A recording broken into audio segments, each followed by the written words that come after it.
कुछ तो नहीं लग रहा ना अंकल जी? फटीचर, भिखारी, दो कौड़ी का वगैरह वगैरह। अबे गधे, ये कोई तरीका है दुकान पर पधारे ग्राहक से बात करने का? दुकान बंद करवाएगा क्या? दुकान के मालिक चमन लाल ने लकी को फटकारते हुए उसके माथे पर एक चपत लगा दी। पिछले 5 सालों से लकी इन्हीं के मेडिकल स्टोर पर 8,000 रुपए महीने पर काम कर रहा था। यहाँ इस छोटी सी शॉप पर काम करना उसकी मजबूरी थी। लाइफ में कंगाली की वजह से उसे अपनी कॉलेज की पढ़ाई पूरी करने के लिए पार्ट टाइम जॉब करना जरूरी था। ऐसा नहीं था कि उसने कभी कोई अच्छी जगह पर अच्छी तनख्वाह की नौकरी ढूंढी नहीं, ढूंढी बहुत पर मिली नहीं, और वो चमन लाल के इस चमन मेडिकल स्टोर पर ही अटक कर रह गया। और आज परेशान इसलिए था क्योंकि उसके पास इतने पैसे नहीं बचे थे कि इस महीने की अपनी कॉलेज की फीस भर सके। लगता है कोई ऑर्डर है। तभी दुकान का फोन बज रहा है और लकी भागते हुए फोन उठाने चला गया। हेलो जी, करोल बाग के बेस्ट मेडिकल चमन मेडिकल से बोल रहा हूँ। बताइए क्या काम था? ये लकी की पेटेंट लाइन थी। चाहे कहीं से भी फोन आए, लेकिन उसे फोन पर बस यही बोलना था। जैसे इधर से लकी ने अपनी बात कही, उधर से उसे जवाब आया। मैं ब्लूमी नाइट्स होटल के कमरा नंबर 303 से बात कर रहा हूँ। एक छोटा सा ऑर्डर है, नोट करो। जी बताइए। हार्ट प्ले के 2 पैकेट और 1 पैकेट टिश्यू। हार्ट प्ले का नाम सुनते ही लकी शर्मा गया था। इतने साल से भी मेडिकल की दुकान पर काम करने के बाद भी उसे इन चीजों का नाम सुनने में शर्म आती थी। हेलो भाई, लिखा कि नहीं? जी सर, लिख लिया सर। लिख लिया तो फिर लेकर निकल। लकी ने देखा कि बाहर बहुत तेज बारिश हो रही थी। उनकी दुकान के सामने पानी भर गया था और तेज हवाओं की वजह से चमन मेडिकल स्टोर का बोर्ड भी गिर गया था। सर मैं आपका ऑर्डर ले तो आऊंगा, पर थोड़ा टाइम लगेगा। बाहर बहुत तेज बारिश हो रही है। आप हमारे मालिक को पता है कि तुम मल्होत्रा जी के लड़के को मना कर रहे हो। बहस मत करो, और हाँ, लेट तो बिल्कुल नहीं होना चाहिए, समझे? और उस लड़के ने लकी का जवाब सुने बिना ही फोन काट दिया। उधर से लकी की दुकान का ओनर चमन लाल उसे घूर कर देख रहा था और लकी बारिश की ओर देख रहा था। बारिश का बहाना नहीं चलेगा, जाना पड़ेगा। मैं बहाना नहीं कर रहा। थोड़ी बारिश धीमी हो जाए तो मैं चला जाऊंगा। पता नहीं, कोई मिस्टर मल्होत्रा का बेटा कुछ ज्यादा ही जल्दी में था सर जी। इतनी तेज बारिश में मैं साइकिल से तो इतनी जल्दी पहुंच ही नहीं पाऊंगा। क्या कहा? मिस्टर मल्होत्रा का बेटा? अबे गधे, तू मेरी दुकान बंद करवाएगा क्या? अभी के अभी निकल उनका ऑर्डर लेके। वो हमारे बहुत पुराने कस्टमर है। पर वर कुछ नहीं, तू मेरी मोटरसाइकिल ले जा। अरे सर जी, 200 के ऑर्डर में मुश्किल से 40 रुपए बचेंगे। इससे 3 गुना का तो पेट्रोल ही लग जाएगा, और अगर गाड़ी रास्ते में बंद हो गई तो और खर्चा। कोई बात नहीं, तू जा, चाहे जो हो जाए। मल्होत्रा जी का बेटा नाराज नहीं होना चाहिए। चमन लाल ने मोटरसाइकिल की चाबी लकी की ओर उछालते हुए कहा। लकी ने मुंह लटकाकर चाबी ली और रेनकोट और हेलमेट पहनते हुए वहाँ से निकल गया। बाहर आके बाइक को देख के लकी ने मन में सोचा, चलो ठीक है, जो होगा देखा जाएगा। कम से कम बाइक तो आज चलाने को मिल रही है। दरअसल लकी इतने साल काम करने के बाद भी अपने लिए एक मोटरसाइकिल भी नहीं खरीद पाया था। लकी की तनख्वाह ही इतनी भर थी कि सिर्फ उसके कमरे का किराया, उसकी साइकिल में डालने वाली हवा का खर्चा, बिजली पानी का बिल और उसकी गर्लफ्रेंड डिम्पल के साथ महीने में 1-2 बार बाहर खाने का खर्चा ही निकल पाता था। जी हाँ, चौंक गए ना? लकी फटीचर की गर्लफ्रेंड भी है। हुलिये से वो भले ही फटीचर हो, लेकिन वो लगता तो गरीबों का रणबीर कपूर था। लकी को डिम्पल बहुत पसंद थी और वो उसके लिए दुनिया जहां की खुशियां खरीद कर ला देना चाहता था। वो चाहता था कि एक दिन वो डिम्पल को प्लेन में बैठाए, लेकिन उसके ये सब ख्वाब इस कम तनख्वाह की नौकरी की वजह से तो कभी पूरे नहीं होने वाले थे। पर आज उसके पास मौका था। वो डिम्पल को बाइक पर बिठाकर इस बारिश में राजपथ घुमाना चाहता था। चमन लाल को देने के लिए उसने पहले से बहाना सोच रखा था। बस जल्दी से वो डिलीवरी देकर सीधे डिम्पल के पीजी पर ही जाने वाला था। उसने होटल ब्लू मून नाइट्स के बाहर मोटर बाइक पार्क की और सीधा होटल के अंदर चला गया। वो रूम नंबर 303 के बाहर पहुंचा और उसने डोर बेल बजाई। जैसे ही दरवाजा खुला, लकी ने थैली आगे बढ़ाते हुए कहा, नमस्ते, मैं चमन मेडिकल स्टोर से लकी। ये आपका? इससे पहले कि लकी आगे कुछ कह पाता, उसकी आंखें फटी की फटी रह गई थी, क्योंकि उसके सामने कोई और नहीं बल्कि उसकी खूबसूरत गर्लफ्रेंड डिम्पल खड़ी थी। डिम्पल ने एक रेड कलर का नाइट गाउन पहना हुआ था। उसके काले घने बाल गीले थे और उसने उन्हें अपने कंधों पर फैला रखा था। उसकी खुशबू से ही ये चीज साफ पता चल रही थी कि वो अभी अभी नहा कर आई थी।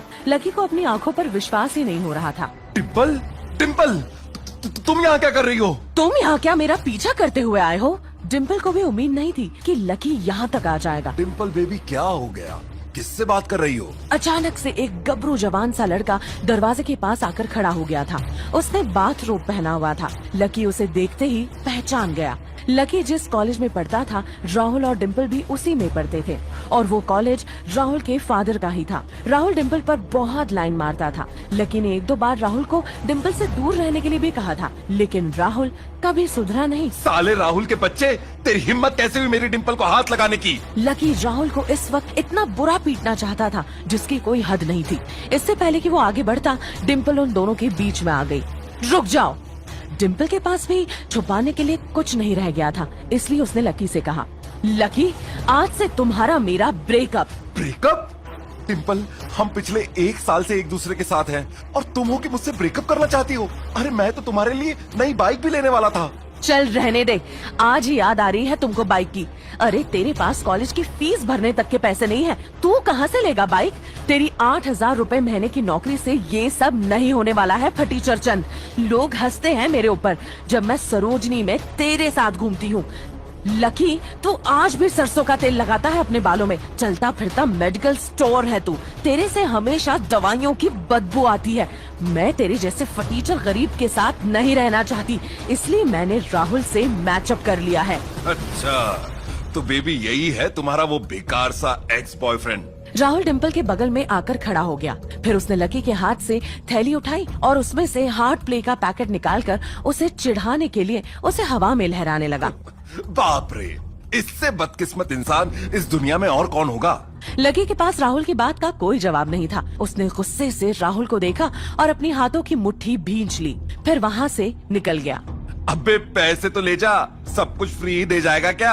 राहुल ने जोर से ठहाका लगाते हुए कहा, लेकिन लकी बिना उसकी बात सुनते हुए ही निकल गया। उसके दिमाग में डिम्पल के कहे शब्द गूंज रहे थे। उसने कभी सपने में भी नहीं सोचा था कि डिम्पल उसके साथ ऐसा भी कुछ कर सकती थी। उसे जिंदगी में पहली बार प्यार हुआ था और पैसों की कमी की वजह से न सिर्फ उसका प्यार बल्कि उसकी पूरी जिंदगी बर्बाद हो गई थी।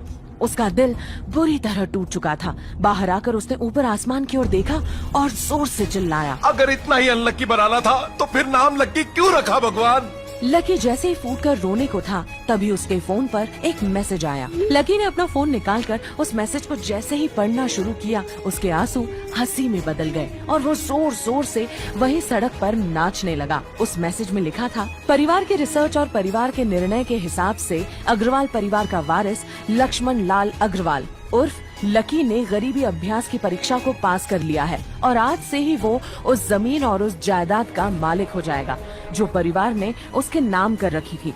उस मैसेज को पढ़ने के बाद भर बरसात में भी लकी का चेहरा सूरज की तरह खिल उठा था। लकी ने थोड़ी देर की खुशी मनाने के बाद याद किया कि वो सच में गरीब नहीं था। असल में उसके परिवार ने उसे एक परीक्षा में डाल दिया था जिसका नाम था गरीबी अभ्यास परीक्षा। इस परीक्षा के तहत लकी को अग्रवाल खानदान में उसके नाम की जमीन और जायदाद पर तब तक हक नहीं मिलने वाला था जब तक कि वो इस परीक्षा को पास नहीं कर लेता। हालांकि परीक्षा देते देते लकी को 8 साल हो गए थे, इसलिए उसे ऐसा एहसास हो रहा था कि वो कभी परीक्षा को पास नहीं कर पाएगा और हमेशा हमेशा के लिए गरीब ही रह जाएगा। अच्छा हुआ चली गई, अब मिलना कभी। अगले दिन जब लकी की आँख खुली तो वो सीधा उठा और तैयार हो शहर के सबसे बड़े बैंक न्यू सिटी बैंक पहुंच गया। साउथ दिल्ली में बसा हुआ न्यू सिटी बैंक न सिर्फ शहर का सबसे बड़ा बैंक था बल्कि वो सबसे अमीर बैंक भी था। वहाँ पर शहर के सबसे अमीर लोगों के ही पैसे जमा किए जाते थे। लकी ने देखा कि न्यू सिटी बैंक के दरवाजे के बाहर महंगी से महंगी गाड़ी खड़ी हुई थी। भाई, अब इसमें से कौन सी गाड़ी लेगा? लकी को यकीन नहीं हो रहा था कि कल तक वो एक मोटरसाइकिल तक नहीं खरीद पा रहा था और आज वो एक कार, और वो भी इतनी महंगी कार खरीदने की सोच रहा था। फिर उसने अपनी नजर गाड़ी पर से हटाई और बैंक के अंदर जाने लगा। उसने देखा कि बाहर बहुत भीड़ थी और महंगे से महंगे कपड़े पहने हुए लोग बैंक के अंदर जा रहे थे। अगले ही पल उसके मन में संकोच पैदा हो गया। पैसे लेते ही सबसे पहले खुद के लिए नए कपड़े खरीदने हैं। बैंक के अंदर दाखिल होने के लिए जैसे ही लकी ने दरवाजे को धक्का दिया, उसे आवाज आई, आउच! लकी थोड़ा सा हड़बड़ी में दिखाई दे रहा था और उस जल्दबाजी के चक्कर में वो एक लंबी लड़की से जा टकराया था जो कि उसके बगल में ही चल रही थी।